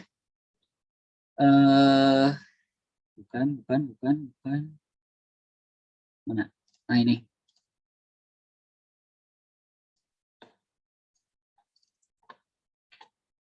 Nah ini. Saham itu punya kecenderungan membentuk pola. Polanya ada banyak banget. Bisa kalian searching di Google. Aku juga nggak hafal satu-satu. Karena memang aku sendiri nggak pakai technical analysis. Kita lihat di sini. Saham itu punya kecenderungan. Kalau membentuk seperti ini, maka bakal ke sini harga sahamnya. Kalau membentuk seperti ini harga sahamnya, maka bakal ke sini. Dan ini keakurasiannya kurang lebih nggak di atas 90%, tapi kebanyakan chart pattern ini akurat. Lebih akurat daripada candlestick. Misalnya kita ingat-ingat yang ini ya, falling wedge. Kita ingat-ingat yang ini, bentuknya seperti ini, maka kayak gini. Kita ingat-ingat yang ini, bakal aku kasih contoh langsung. Nah ini. Nih, kita lihat di sini. Kita gambar sendiri ya. Falling wedge. Nih, beginilah cara analisa, guys. Kita gambar, ini namanya tradingview.com, ini ada tools-nya, kita gambar seperti ini. Nah, anggap aja harga kesininya belum ada ya. Kita lihat seperti ini. Nah, kalau kita udah lihat pergerakan harga sahamnya dengan mantul atap, mantul lantai, mantul atap, mantul lantai, ini mau bentuk suatu pola. Polanya disebut apa? Yang tadi. Pola ini, falling wedge. Kata falling wedge, kalau breakout, itu bakal ke sini. Tingginya bakal sama dari sini sampai ke sini. Dan ternyata memang betul, dengan falling wedge, dengan technical analysis, harga saham ini yang dari asalnya bergerak di antara atap dan lantai, breakout, beneran naik ke sini. Ini juga ada bentuk lagi. Bentuknya seperti ini, di chart pattern, ini namanya pola chart, pola grafik, chart pattern, ada polanya lagi. Ini sebutannya apa saya nggak tahu, bisa kita lihat di sini. Yang pasti bentuk ini tuh mempunyai kecenderungan. Kalau bentuknya kayak gini, breakout cenderung ke atas. Kalau bentuknya kayak gini, cenderungnya ada dua, ini turun, ini naik, ini naik. Jadi beginilah cara analisis saham. Ini juga ada lagi, ini harga sekarang ya, harga terakhir dari perusahaan kios. Bentuknya kayak gini. Ini analisa saham ya. Technical analysis tadi yang disebut chart pattern atau pola chart. Ini juga ada bentuknya. Bisa kita analisa di sini, saham ini bakal bergerak dulu sampai ke lantai. Kalau udah breakout di sini, kalian beli. Karena kemungkinan sudah 2 kali kejadian. Breakout bentuk kayak gini, naik ke atas. Itu chart pattern. Ada juga yang disebut dengan candlestick. Kalian ingat-ingat yang ini guys, yang morning doji star. Kalian ingat yang ini, bakal kita contohin langsung. Di morning doji star yang ini, punya kecenderungan kalau sahamnya, kalau bentuknya kayak gini, bakal naik ke atas ini. Kita lihat di sini. Kita cari perusahaan yang namanya Akra. Bentar ya. Akra. Di sini Akra. Nah, bisa kita lihat ini jelas banget ya. Candlestick-nya. Nah, yang merah hijau itu namanya candlestick ya guys. Buat kalian yang belum tahu. Kita lihat morning doji star tadi. 2 hari turun, tiba-tiba ada doji star. Maksudnya doji star itu gimana? Harga pembukaan dan harga penutupan itu sama, makanya bentuknya kayak gini. Kita lihat di sini, beneran naik. 2 hari turun, ini bukan 2 hari doang, ini berapa hari turun ini? Kurang lebih seminggu lebih, tiba-tiba muncul doji star, besoknya terbang ke atas, guys, sampai sekarang. Itu kata doji star, kata si ini, dan memang akurat. Kalau disandingin ya, doji star dengan ini terbukti 2 hari turun, tiba-tiba ada doji star, besoknya melambung tinggi. Tapi ingat, nggak semua analisa itu 100% berhasil. Kalau 100% berhasil namanya ini cenayang mungkinnya atau meramal. Tapi kita ini menganalisa bukan meramal. Seperti itu. Ya, seperti itu. Tampaknya Gimana? udah banyak banget nih pertanyaan. Nah, buat rekan-rekan semua yang ingin berkomunikasi langsung nih sama investor kita atau narasumber kita, bisa langsung raise hand dan open mic ya. Kan pasti lebih komunikatif nih kalau rekan-rekan yang bertanya langsung berkomunikasi nih, mumpung ada investor yang udah turun langsung nih ke dunia saham. Kita tunggu buat yang mau raise hand.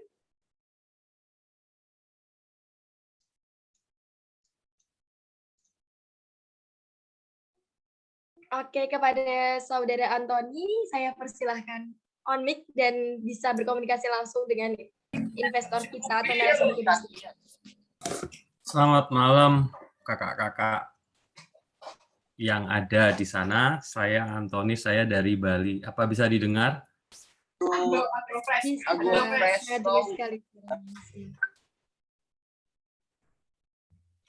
Malam.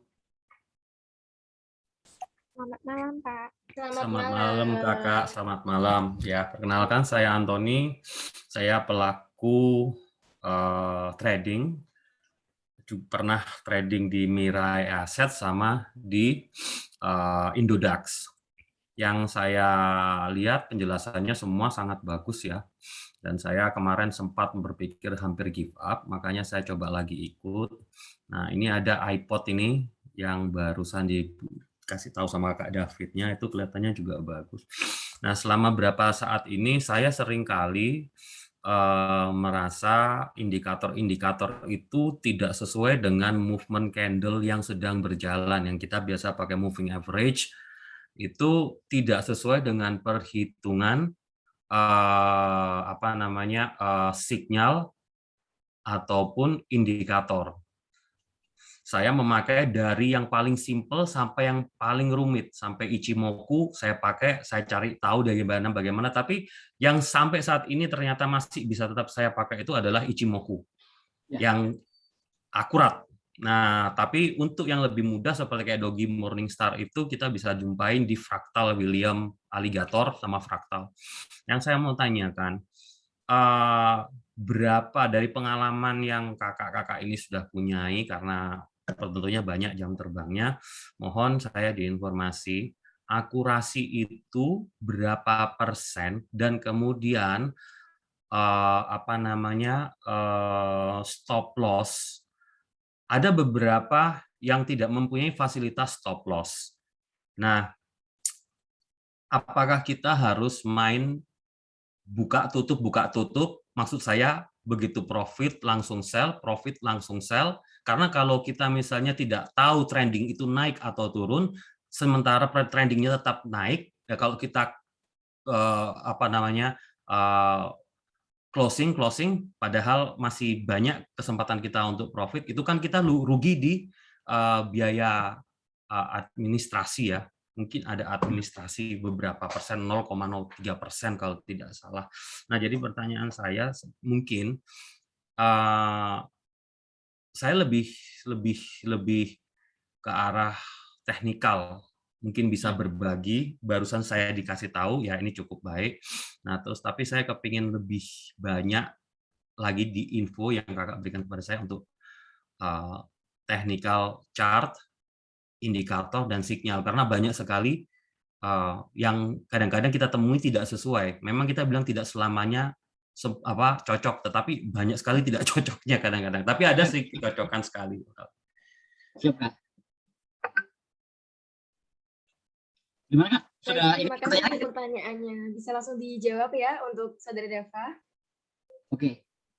Buat yang belum tahu, di dalam technical analysis itu ada yang disebut indikator. Kalau kalian pakai trading view, di sini bisa kita lihat ya, indikator. Nah ini, jadi aku cerita dulu.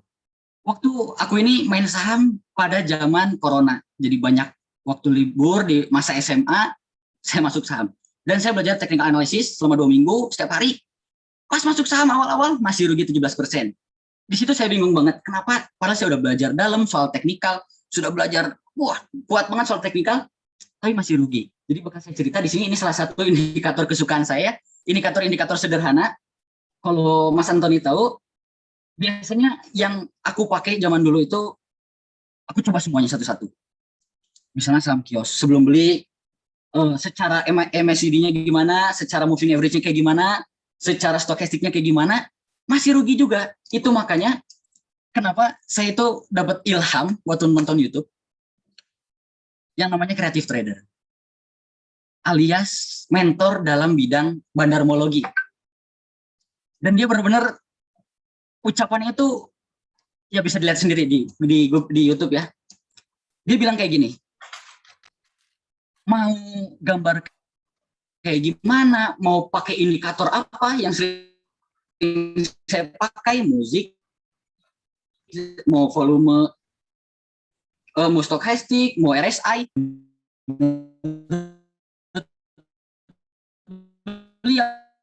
dan juga menurut saya, kenapa? Karena maksudnya kita lihat ya, kita pakai, nah ini teman-teman bisa kita lihat di sini, kita pakai namanya indikator stokastik. Banyak orang yang percaya kalau stokastik ini akurasinya tinggi.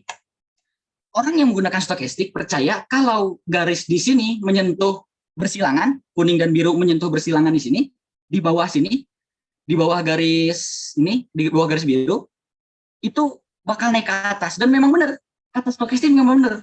Ini bersilangan, sahamnya naik ke atas.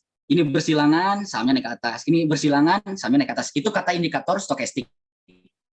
Nah, kata creative trader itu nggak ada gunanya. Kenapa? Intinya cuma satu. Saham itu digerakkan oleh bandar atau pemain besar atau pemilik uang banyak. Kenapa saya sebut kayak gitu? Bisa kalian lihat di sini. Ini ada banyak tulisan nggak jelas. Ini namanya, ini coret-coret saya dalam bidang bandarmologi. Karena saya udah frustasi pakai teknikal, rugi sampai 17% dalam seluruh jumlah modal, itu sakit hati banget. Tapi saya belajar bandarmologi dan alhamdulillah untung ketutup hanya dalam satu keuntungan. Jadi waktu itu saya beli di harga segini, di mana ya waktu itu ya? Saya juga pernah beli di sini di harga bawahnya, tapi dengan teknikalnya gagal, akhirnya pakai bandarmologi berhasil. Jadi bandar itu yang menggerakkan harga saham. Hukum di dalam saham itu cuma ada satu, bandar itu bebas. Jadi bandar mau naikin kemana, bandar mau bawa sahamnya tidur ke bawah, bandar mau gimana, itu terserah bandar. Kenapa? Karena memang mereka bermain besar. Kita lihat di sini, di dalam broker ya, di dalam sekuritas, ada sebutan-sebutan inisial brokernya. Ini ada namanya broker MG. Dalam bandarmologi, ya, aku jelasin sedikit soal bandarmologi. Di dalam bandarmologi, bandar MG ini beli 5,3 M di harga 539. Berarti di sekitar sini. Selama rentang waktu kayak gini. Di 539. Terus ada lagi broker atau orang yang beli sejumlah 4,6 miliar di harga segini. Jadi konsep bandar itu kita mengikuti harga bandar. Kita tinggal ikuti harga bandar, kita beli bareng seharga dengan bandar atau di bawah harga bandar. Jadi itu kenapa saya menggunakan bandarmologi. Karena memang benar, nggak mungkin orang beli 15 M, nggak mungkin orang beli ratusan M untuk rugi. Mereka itu pasti nyari untung. Nah, mereka ini yang menggerakkan harga saham. Bandar. Itu kenapa saya udah nggak pakai lagi teknikal analisis, karena menurut saya pribadi teknikal analisis itu hanya masalah menggambar-gambar, dan yang menentukan pergerakan harga saham itu bandar, dan hanya Tuhan yang tahu kemana saham akan kemana. Tapi kalau kita ngikutin bandar, insya Allah kita bareng bandar, harganya bareng bandar, harganya sama kayak bandar, insya Allah nggak bakal dibawa rugi. Walaupun mungkin bakal ditakut-takutin dulu sama bandar. Ini kan ditakut-takutin dulu sama bandar, walaupun bandarnya tetap ngumpulin, akhirnya juga naik juga. Seperti itu. Itu soal technical analysis dan juga ketepatan indikator. Karena indikator itu hanya tools yang diciptakan sama manusia. Tools ini misalnya Bollinger Band, orang dengan Bollinger Band percaya kalau ini untuk menentukan volatilitas ya, gampang dijual, gampang dibeli. Karena memang semua analisa itu benar, asalkan bekerja untuk kalian. Maksudnya gimana? Ya cocok buat kalian. Ini contohnya Bollinger Band. Tapi itulah kenapa saya udah nggak pakai technical analysis lagi. Saya masih pakai technical analysis, tapi hanya untuk menentukan support dan resistennya aja. Untuk menentukan lantai, untuk menentukan atap. Terus biasanya indikator yang saya pakai itu palingan cuma volume ya. Nah ini ada volume tinggi ini di hari ini. Ada bandar, ada duit gede, beli banyak banget di hari ini. Padahal candlestick-nya cuma segede gini. Akhirnya kalau kalian beli di sini, dan emang saya beli di sini, saya jual di atas sini. Ini keuntungan terbesar saya di perusahaan, di permainan saham ini. 25% sehari, 25% sehari, nggak naik. Kenapa saya tahu nggak ada tenaga naik? Kita lihat di sini, bandarnya jualan. Kalau bandar udah keluar, bandar udah jualan, jangan kita simpen terus itu sahamnya. Nanti turun. Jadi bandarnya udah keluarnya, sell, ada YU gede, ada MG jualan, walaupun di sini ada BK yang gede, belinya 15 M, tapi itu yang untuk markup itu bikin candlestick-nya tinggi ke atas. Gimana cara ngeliat bandar? Kalian lihat di broker summary atau di running trade. Pokoknya kalau kalian udah main saham yang ada di laptop atau udah lebih profesional, kalian bisa lihat seperti itu. Dan untuk stop loss, saya sendiri pasang stop loss itu di sini ya, di aplikasi ini, nggak di iPod-nya, nggak di Mirai Asset-nya, nggak di sekuritas, tapi saya pasang di sini dengan tools ini, tools yang ini, long position. Misalnya kita beli di sini, saya pasang stop loss-nya di mana, tinggal digerakin. Jadi karena saya hobi dengan saham, bukan hanya untuk pekerjaan, jadi saya senang menganalisa. Jadi setiap hari saya lihat, oh masih di atas stop loss, atau udah mulai untung, atau udah mulai menyentuh batas atas, ini tinggal digerakin di sini. Jadi stop loss-nya nggak saya pasang otomatis, kayak di kebanyakan sekuritas, tapi saya sendiri yang ngawasin. Seperti itu. Seperti itu penjelasannya. Terima kasih penjelasannya Kak Dava. Ya, sama-sama. Kita lanjut ya ke penanya kita yang kedua. Itu ada yang raise hand dari tadi, setia sekali raise hand. Kepada Najwa, saya persilakan untuk on mic dan diusahakan untuk on cam ya kalau bisa. Ya, selamat malam Kak. Sebelumnya maaf saya nggak bisa on cam karena jaringan nggak memadai ya. Terus terima kasih sudah memberikan saya kesempatan untuk bertanya. Saya izin bertanya. Seorang investor sudah menebus strike sejumlah yang ditentukan dan sudah berubah menjadi saham. Selanjutnya, saham baru tersebut oleh si investor disimpan dan tidak dijual. Lalu ketika melewati jatuh tempo saham baru yang sudah ditebus tersebut hilang, jadi pertanyaan saya, apakah saham baru yang sudah ditebus tersebut hilang dan bukan menjadi milik si investor lagi? Terus pertanyaan kedua saya, jika sudah menebus strike, kapan batas waktu terakhir untuk menjualnya? Terima kasih. Wah, ini mungkin pertanyaan yang umum dipertanyakan ya buat orang-orang yang mau terjun langsung ke dunia saham. Buat Saudara Dava bisa langsung jawab ya. Mengingat waktunya juga sudah mepet, mungkin bisa dijawab dengan agak singkat tapi padat gitu. Terima kasih. Oke, jadi pada intinya, buat kalian yang mau jadi investor, kalian yang mau jangka panjang, intinya cuma satu. Saham itu nggak bakal hilang selama kita masih punya akunnya. Selama perusahaan itu tidak delisting. Maksudnya delisting itu apa?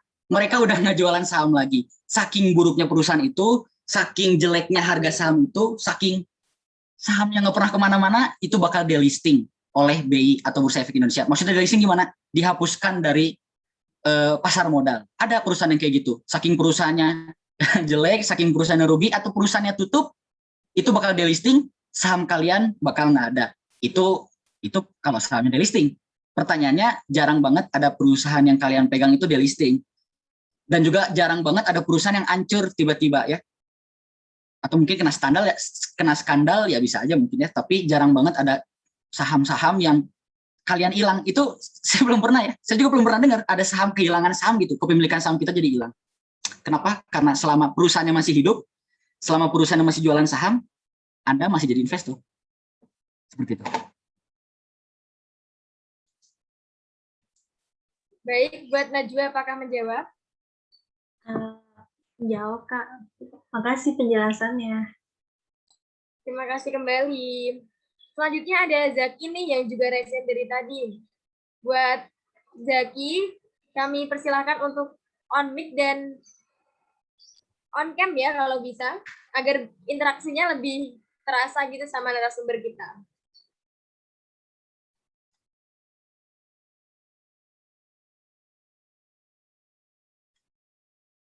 Zaki, apakah masih di sini? Ya, masih di sini, Kak. Belum kepencet, Baik, sorry. saya persilahkan ya. Ya, Assalamualaikum warahmatullahi wabarakatuh. Sebelumnya saya ucapkan terima kasih kepada moderator yang sudah meluangkan waktunya untuk memberi pertanyaan. Perkenalkan, nama saya Zaki dari UIN, saya dari Hubungan Internasional. Saya juga sejauh ini pernah menjadi pemain invest reksadana sampai saat ini. Cuman kalau untuk invest saham belum berani karena ya seperti Bang Dava tadi katakan sempat pernah boncos dan semenjak itu ada agak sedikit trauma untuk memulai lagi. Dan apa namanya untuk pertanyaan mungkin tadi udah diajukan kepada Kak Antoni dan Kak Najwa yang udah menurut saya udah cukup.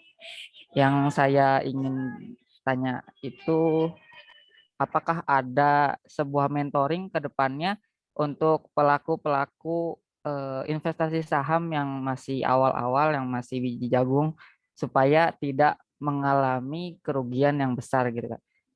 Soalnya jujur pribadi pernah rugi gitu. Sekian, terima kasih.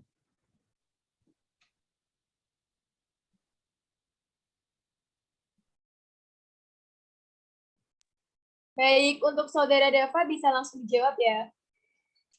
Oke. Pertama kita bahas soal reksadana.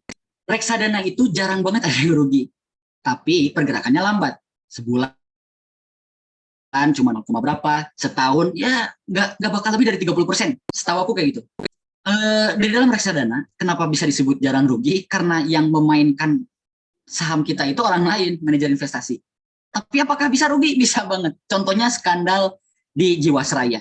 Kalau kalian mungkin punya reksadana di Jiwasraya atau ya perusahaan-perusahaan manajer investasi yang berskandal, itu insya Allah kalian rugi karena perusahaannya ditangkap sama polisi, guys. Nah, untuk masalah mentor, saya sendiri saya nggak mau nyebut diri saya sendiri suhu atau master.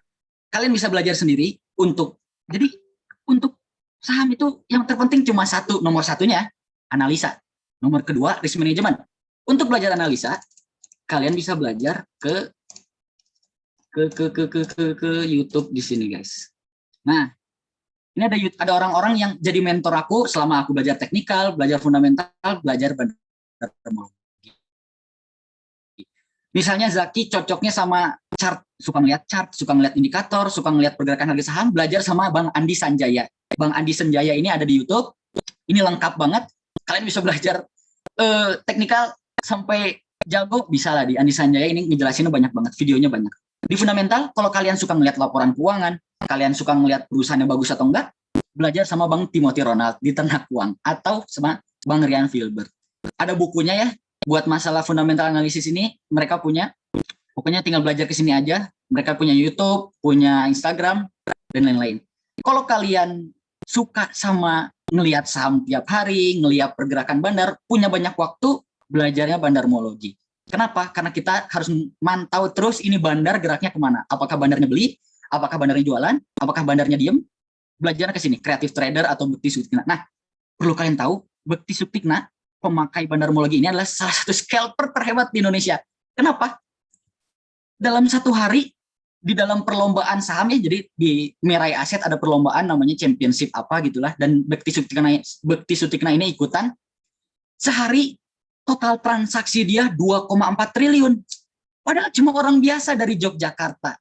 Bekti Sutikna ini hanya trader biasa dari Yogyakarta, tapi mungkin modalnya dia miliaran ya. Rumahnya juga biasa aja, tapi transaksinya dalam satu hari jual beli dengan total 2,4 triliun. Jadi kalian belajar sama masternya aja. Aku nggak mau nyebut diri aku sebagai suhu master, yang nggak bisa lah. Banyak yang lebih jago. Belajarlah dengan yang terbaik, guys. Seperti itu. Baik, untuk Zaki, apakah cukup menjawab untuk jawaban dari narasumber kita? Saya kira sudah cukup, Kak, informasinya. Mohon maaf tidak on cam karena jaringan tidak stabil. Baik, terima kasih Zaki untuk pertanyaannya. Untuk selanjutnya nanti akan dikirimkan link ya kepada rekan-rekan semua yang mengikuti acara webinar ini dari awal sampai akhir.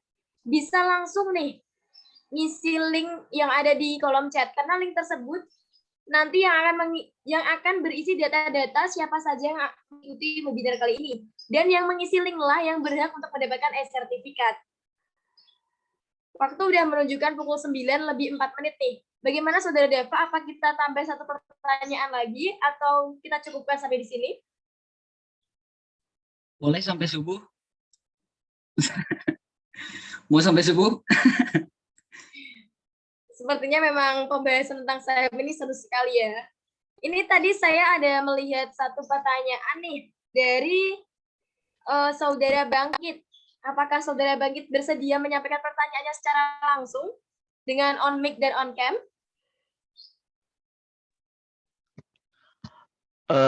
Sebelumnya, apakah suara saya terdengar? Sebelumnya mohon maaf, saya tidak bisa menyalakan on cam ya, karena terkendala jaringan. Saya di sini ingin bertanya sesuai dengan pertanyaannya. Sewaktu penyelenggaraan Euro kemarin, Coca-Cola merupakan salah satu sponsor utama. Pada saat sesi pers konferensi, salah satu bintang sepak bola yaitu Cristiano Ronaldo menggeser botol Coca-Cola tersebut. Nah, setelah itu saham Coca-Cola turun sangat drastis Yang ingin saya tanyakan, mengapa saham Coca-Cola dapat bisa turun sangat cepat? Sekian, terima kasih. Baik, untuk pertanyaannya bisa langsung jawab ya, Saudara Deva. Oke. Coca-Cola itu adanya di market Amerika atau biasanya kalian tahu Wall Street. Kalian pernah nonton film ini The Wolf of Wall Street? Itu Jordan Belfort, salah satu pemain saham hebat lah, sampai sekarang masih hidup, tapi dia pernah dipenjara karena suatu kasus. Nah, di Wall Street atau bursa saham Amerika itu ada yang namanya market maker atau bahasa lainnya bandar. Kalau di Indonesia disebutnya bandar. Kalau di Amerika disebutnya market maker. Jadi mereka punya nama yang lebih bagus daripada di Indonesia. Market maker ini punya duit gede. Jadi kenapa bisa turun drastis? Pertanyaannya sederhana. Contoh, aku satu-satunya penjual masker di Cimahi. Kalau aku satu-satunya penjual masker di Cimahi, kalau aku bikin jumlahnya banyak banget sampai overload, maka harganya bakal murah. Tapi kalau maskernya, semua masker yang ada di Indonesia semuanya aku beli, harganya naik atau turun. Karena masker semakin langka, maskernya mahal. Kalau semakin banyak, maskernya jadi murah. Pertanyaannya, kalau saham Coca-Cola ini cepat banget turunnya, ada pemain besar seperti saya contohin tadi. Ada orang yang punya barang dari sejak lama, punya barang ratusan miliar dolar misalnya, tapi dalam satu hari dia jual semuanya dalam satu hari. Kira-kira harganya turun nggak? Itu sederhananya kayak gitu. Ada bandar yang ngegerakin, ada yang jualan dalam sehari, jualnya gede banget, dan itu semua bisa dilihat di broker summary ya. Di dalam iPod ada, itu udah lengkap, ada broker summary, ada running trade. Kalau yang di laptop, buat yang lebih profesional, itu bisa dilihat di situ. Seperti itu. Kenapa kalau bisa turun? Seperti itu. Ada bandar. Baik, bagaimana Saudara Bangkit? Apakah cukup menjawab? Terima kasih untuk penjelasannya, mudah dimengerti. Terima kasih. Terima kasih kembali. Ini selanjutnya saya ingin membacakan pertanyaannya ada di kolom chat ya, karena melihat waktunya juga sudah lewat. Saya ingin membacakan pertanyaan dari peserta _wen. Kalau misalkan saham sudah melewati cut loss dan belum dijual, apakah itu kita akan mengeluarkan uang atau sebenarnya kita hanya tidak mendapatkan keuntungan saja? Bagaimana Saudara Deva? Oke. Silakan dijawab. Kita lihat lagi. Misalnya Iwen beli saham di sini. Ini ada gambar stop loss-nya ya, cut loss-nya. Ini ada gambarnya. Contoh Iwen pasang stop loss, ya jangan sampai lebih dari 10%. Nah ingat prinsip tadi, jangan mempertaruhkan mobil demi sepeda. Ini pasangnya harus 2 kali lipat. Di rasionya ya, di rasio sini harus 2,0 minimal. Minimal, dari taruh segini terserah lah. Tapi yang penting jangan kurang dari 2,0. Nah misalnya di sini. Kemudian Iwen beli, sahamnya bergerak dong. Sahamnya naik turun. Kalau sahamnya lebih dari stop loss, ya artinya minus, artinya rugi. Karena kita belinya di harga segini. Contoh, Iwen beli di harga 1.000. Kalau dijual di harga 900, rugi 100 perak per lembar. Kalau beli di harga 1.000, jual di harga 500, Iwen rugi berapa persen itu? Gede banget. Jadi kenapa pasang stop loss? Biar kita nggak egois. Maksudnya egois? Bukan egois, apa sebutannya? Terlalu greedy, terlalu rakus. Ingat, pergerakan saham, pergerakan harga saham, nggak ada yang tahu kecuali Tuhan dan juga bandar. Jadi cuma bandar yang tahu harga bakal kemana, bukan kita. Kita beli bukan karena kita tahu, kita beli karena itu sedang terjadi. Maksudnya sedang terjadi ya, misalnya Bukalapak jualan saham, ada berita bagus, biasanya sahamnya harganya naik. Seperti tadi Coca-Cola, kenapa ada orang yang jualan gede-gedean? Mungkin karena semua gara-gara berita itu, gara-gara berita Cristiano Ronaldo memindahkan Coca-Cola, orang-orang jadi takut takut beli Coca-Cola, jualan gede-gedean bareng bandar, turun harganya ke bawah, jadi rugi. Kalau beli di atas, jual di bawah ya rugi jelas. Tapi ingat, biar nggak rugi, cuma satu jawabannya, stop loss. Dan di dalam stop loss ini, di dalam risk management ini, nah ini, kalau kalian punya saham, minus 50%, untuk kembali ke harga awal butuh 100%. Kenapa begitu? Karena matematika. Contoh, 100 dikurangi 50% jadi berapa? Jadi 50. Dari 50 menuju ke 100 lagi bukan butuh 50%, butuh 100%. Itulah matematika. kita rugi 50%, harganya 1.000. Tiba-tiba turun terus tapi nggak dijual sampai ke 50%. Dari 500 untuk menjadi 1.000 itu tidak butuh 50%, tapi 100%. Ini namanya gain to break even. Makanya kalian harus pasang stop loss. Kalau kalian rugi, kalau kalian nggak jual sampai minus 90, untuk kembali ke harga awal, butuh 900%. Mau sampai kapan ke 900%? Jadi pasang stop loss intinya, biar nggak rugi. Seperti itu. Baik, terima kasih Dava. Apakah cukup menjawab untuk Saudara Wen? Nah, untuk stop loss, itu nggak ada notifikasinya, Iwen, kecuali sekuritasnya ngasih tools kayak gitu. Tapi kalau di iPod, insya Allah adanya cuma price alert. Jadi harganya segini nanti bakal dikasih notifikasi. Tapi nggak ada yang ngejual otomatis, kecuali pakai robot trading ya. Di iPod ada yang namanya robot trading. Jadi otomatis beli, otomatis jual. Nah, untuk di iPod, kalau kalian bermain saham, kalian harus awasin. Kalau kalian trader, misalnya analisa 2 hari sekali. Kalau aku sendiri, analisa setiap hari. Setiap pagi, sambil ngopi, sebelum kuliah, buka laptop, atau bahkan sambil Zoom, kadang lihat-lihat saham, bandarnya aman atau gimana. Gitu cara ngelihatnya. Nah, untuk masalah tadi, itu nggak bakal dikasih notifikasi. Kita harus lihat sendiri. Seperti itu. Baik, apakah cukup Saudara Dava untuk jawabannya? Mantap. Baik. Saya ingatkan sekali lagi untuk rekan-rekan semua agar mengisi link yang tersedia ya di kolom chat, karena link tersebut nanti yang menentukan saudara mendapatkan atau tidak sertifikatnya. Dan nggak terasa banget nih, waktu udah menunjukkan pukul 21 lebih 12 menit. Yang artinya kita udah lewat 12 menit dari jadwalnya. Dan tentu saja rekan-rekan semua di sini membutuhkan waktu ya untuk beristirahat dan memikirkan tentang saham. Tapi ingat nih teman-teman semua, jangan sampai kalian cuma mikirin saham dan malah cuma terbawa mimpi dan nanti malam itu nggak nyenyak gitu tidurnya karena mimpinya saham mulu.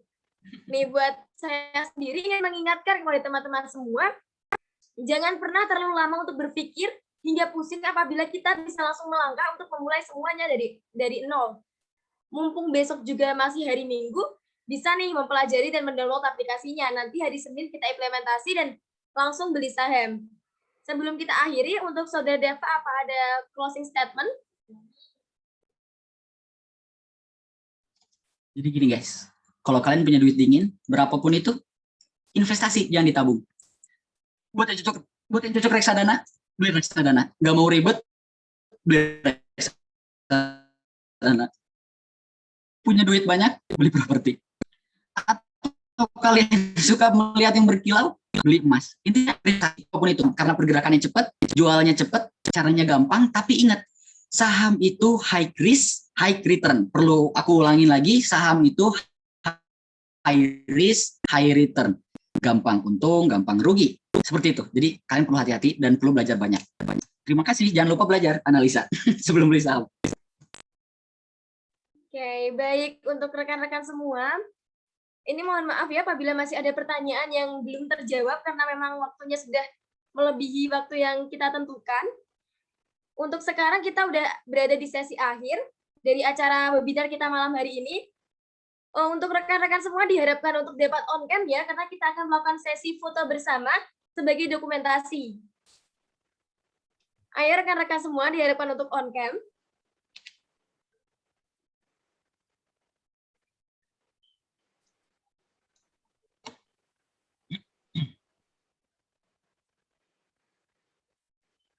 Baik, untuk panitia dapat dimulai untuk sesi dokumentasinya. Baik, oke, di stop dulu screen-nya. Oke, yang nggak terkendala jaringan bisa on cam dulu ya. Masih ditunggu. Ayo on cam.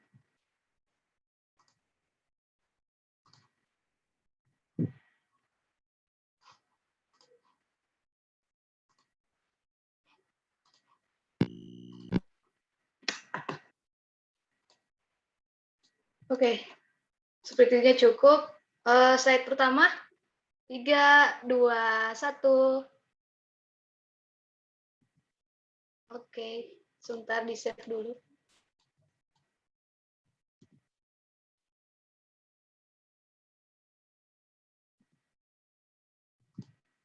Slide kedua. 3, 2, 1.